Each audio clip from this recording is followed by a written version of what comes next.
Hi everyone, welcome to Rosh Favorites. Today's video going to be a short vlog. This vlog was shot when I visit Pasir Puteh Perak. I went there during early morning, so I decided to shoot this on that day.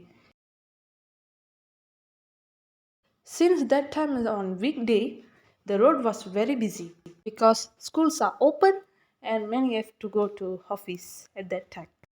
So I decided to shoot the video for share to you all. On that day we went for breakfast and going back to some other places. This is not the fully covered version of Pasir Puteh.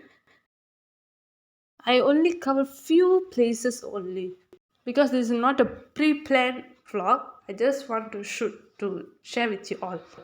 Later one day I will go there and I will shoot the places at there.